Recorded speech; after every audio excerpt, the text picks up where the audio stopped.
lagi bersamaku Mingci.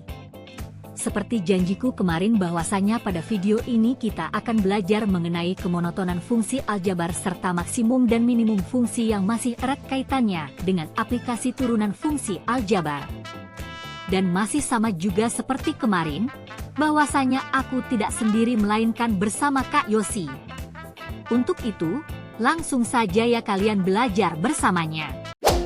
Sebelumnya, pernahkah kalian mendaki suatu gunung? Nah, ketika kalian hendak mendaki suatu gunung, tentunya kalian akan memulainya dari kaki gunung. Lalu kalian akan naik ke atas sampai akhirnya tiba di puncak gunung. Nah, pada saat kalian berada di puncak gunung, tentunya kalian akan merasa berada pada titik yang paling atas, bukan? Nah, setelah itu, kalian akan kembali untuk menuruni lembah sampai akhirnya tiba di kaki gunung. Nah, pergerakan yang seperti itu kalian bisa lihat pada ilustrasi berikut. Nah, sekarang coba kita perhatikan ilustrasi berikut. Di sini terdapat grafik. Misal kalian mau mendaki suatu gunung, maka tentunya kalian akan memulainya dari kaki gunung. Nah, misalkan titik A adalah titik di mana kalian memulai mendaki, atau titik A adalah ketika kalian berada di kaki gunung.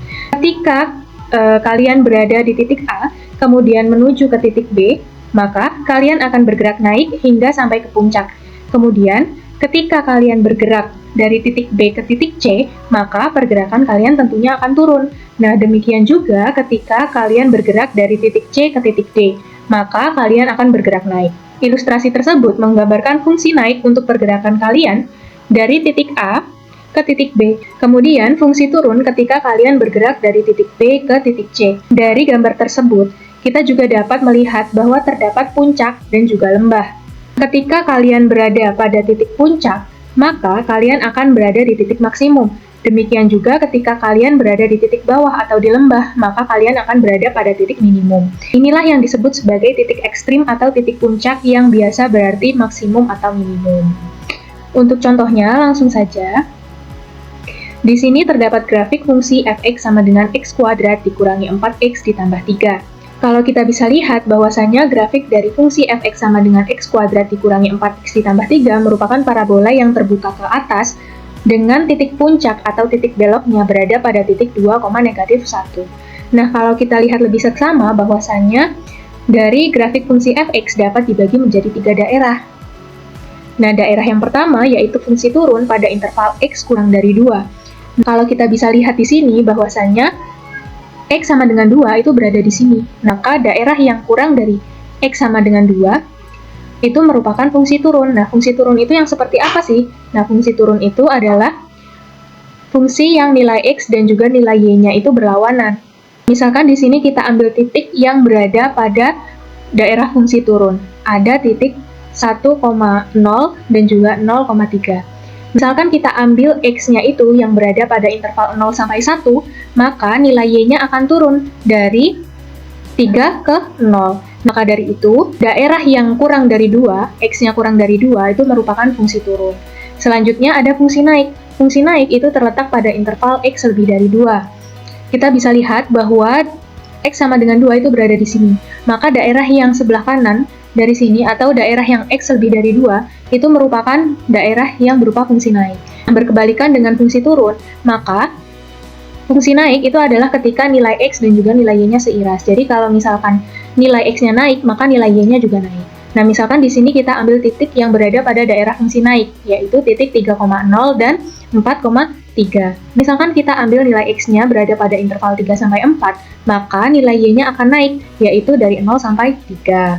Selanjutnya, setelah ada fungsi naik dan juga fungsi turun, tentunya ada kondisi di mana fungsi itu tidak naik dan juga tidak turun atau disebut sebagai titik stasioner, di mana titik stasioner itu berada pada titik X sama dengan 2. Nah, jadi setelah dia turun, nah pasti dia ada titik diamnya di sini, lalu dia naik. Nah, berarti di titik X sama dengan 2 itu merupakan titik stasioner di mana fungsi tersebut tidak naik ataupun tidak turun.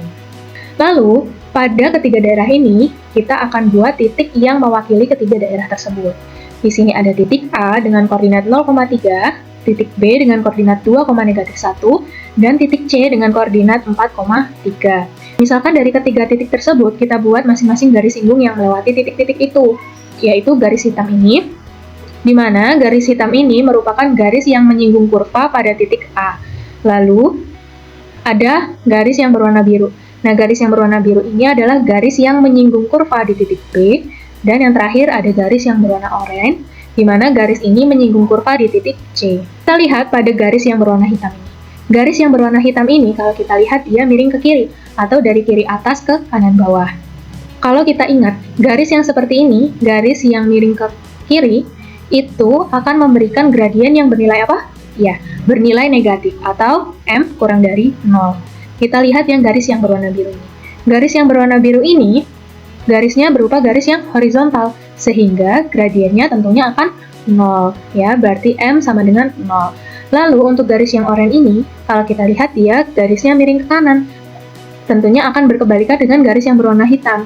Nah, di mana dia bergerak dari kiri bawah ke kanan atas. Nah, garis yang seperti itu akan memberikan gradien yang bernilai positif atau M lebih dari 0.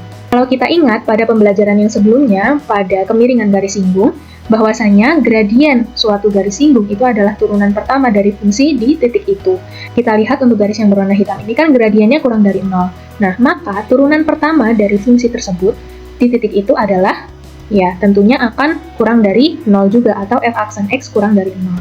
Lalu untuk yang garis yang berwarna biru ini, gradiennya sama dengan 0, maka tentunya f aksen x-nya juga akan sama dengan 0. Lalu untuk yang garis yang berwarna oranye, di mana gradiennya lebih dari 0, tentunya f aksen x-nya juga akan lebih dari 0. Maka dari itu kita ambil kesimpulan, misalkan f merupakan fungsi yang di selang i dan juga f mempunyai turunan di i. Jika f aksen x itu lebih dari 0, maka f merupakan fungsi naik. Kemudian, dia akan merupakan fungsi turun ketika f aksen x-nya kurang dari 0, dan fungsi tidak naik dan tidak turun atau dinamai dengan titik stasioner itu terjadi apabila f aksen x sama dengan 0.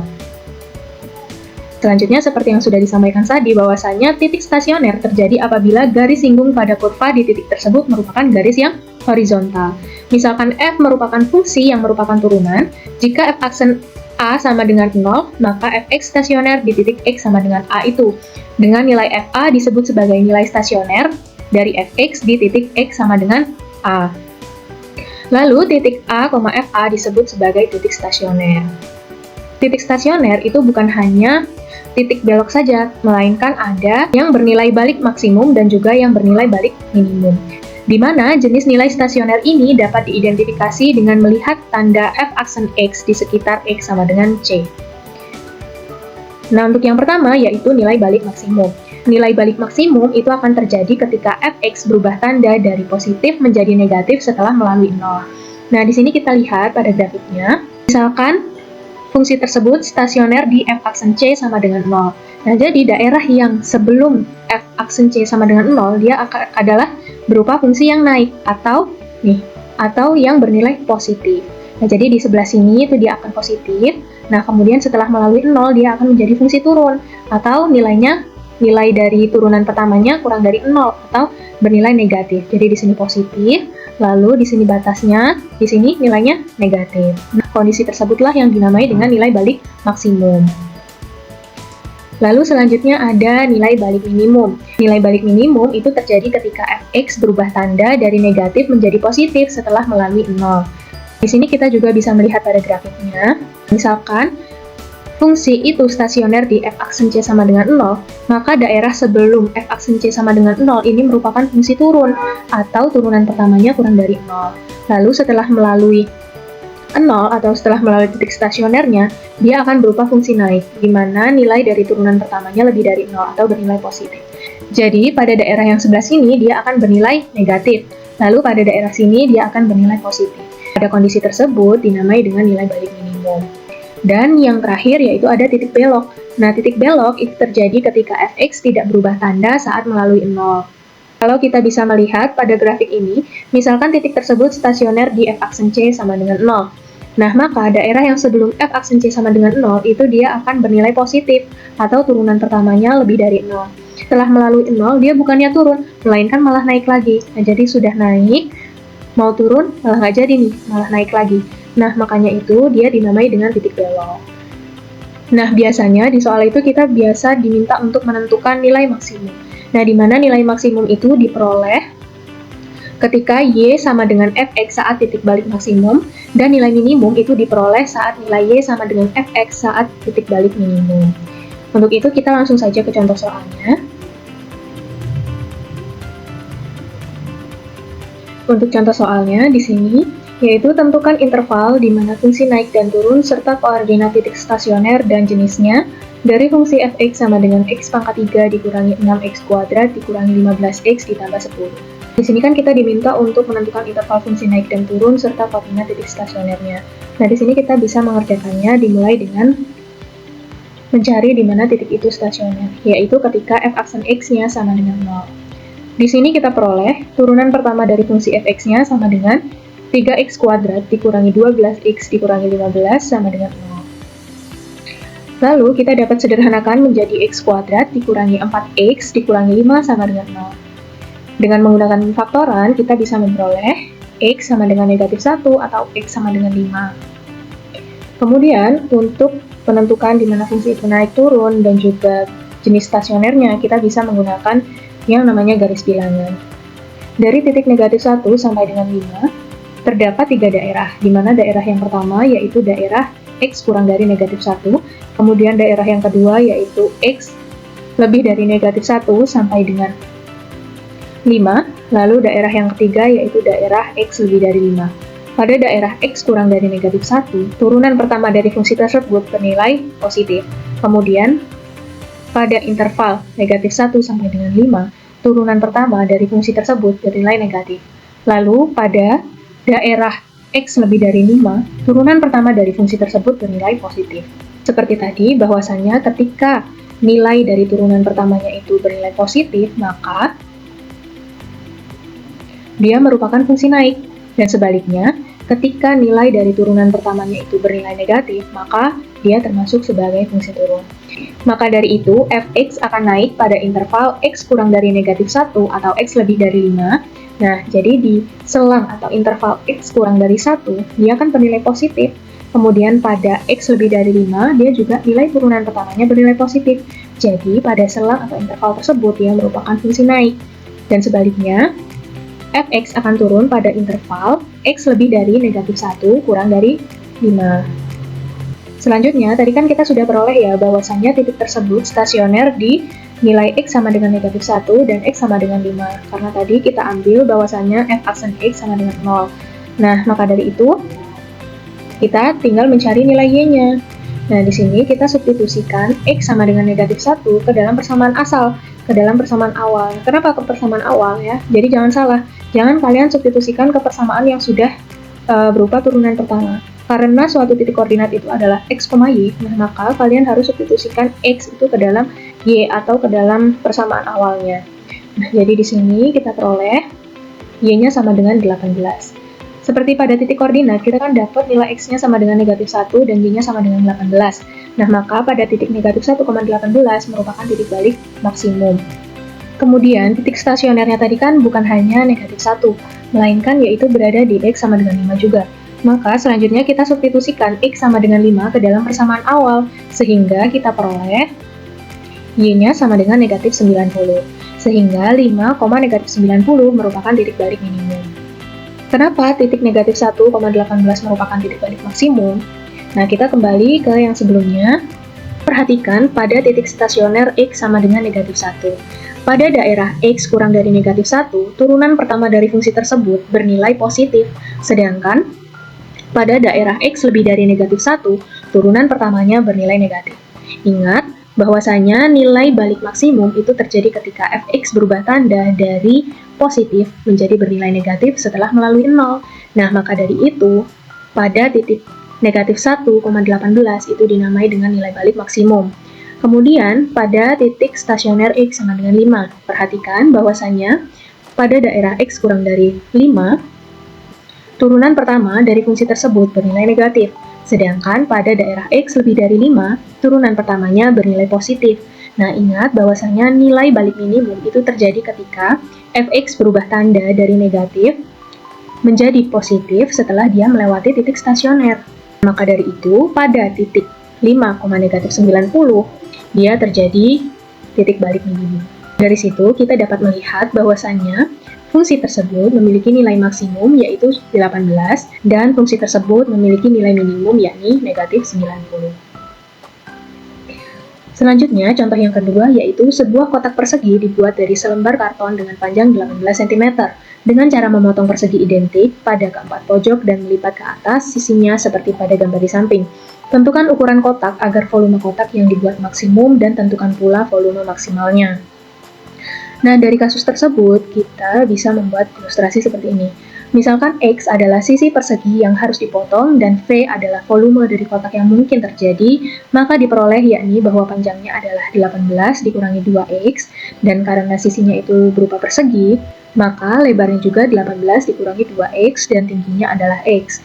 Akibatnya, volumenya itu bisa kita peroleh, yaitu P kali L kali T, atau panjang kali lebar kali tinggi, yakni 18 dikurangi 2X dikalikan dengan 18 dikurangi 2X dikali T, sehingga kita peroleh 324X dikurangi 72X kuadrat ditambah 4X maka 3. Nah, untuk menentukan volume agar dia maksimal, kita bisa menggunakan titik stasioner. Maka kita peroleh turunan pertamanya yaitu 12X kuadrat dikurangi 72X ditambah 324 sama dengan 0.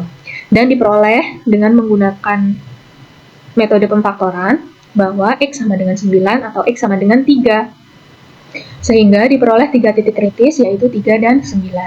Dengan mensubstitusikan nilai X ke dalam persamaan Fx diperoleh bahwa ketika X-nya sama dengan 0 diperoleh F-nya adalah 432. Kemudian ketika X-nya sama dengan 9 diperoleh negatif 2187. Nah, karena volume itu tidak mungkin bernilai negatif, maka volume maksimum yang dapat dibuat adalah 432 cm3 dengan ukuran panjangnya yaitu kita bisa peroleh dengan mensubstitusikan X ke dalam fungsi 18 dikurangi 2X. Atau kita peroleh ukuran panjangnya adalah 12 cm, begitupun juga dengan ukuran lebarnya. Dan tingginya kita bisa peroleh yaitu 3 cm. Nah, di sini kakak memiliki kuis singkat. Nah, ini adalah rincian soal-soalnya. Kalian bisa pause terlebih dahulu. Atau kalian bisa mengakses kuis ini dengan men-scan QR code yang akan kakak berikan di video ini juga setelah ini. Nah, kalian bisa belajar terlebih dahulu agar kalian bisa mendapatkan nilai yang terbaik. Dan nanti di dalam kuis tersebut terdapat pembahasan yang kalian bisa akses juga dan bisa kalian pelajari untuk dijadikan bahan perbaikan. Oke, itu saja dari Kak Yosi. Sekarang kalian balik lagi bersama Minji. Dadah!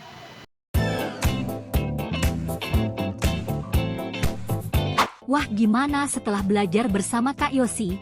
Apakah materinya bisa diterima dengan baik? Dari Kak Yosi kita jadi tahu ya bahwa ternyata turunan fungsi dapat digunakan untuk menyelesaikan permasalahan terkait dengan kemonotonan fungsi aljabar serta maksimum dan minimum fungsi.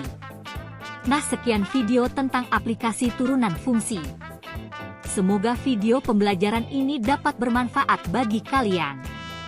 Thanks for watching and see you in the next video.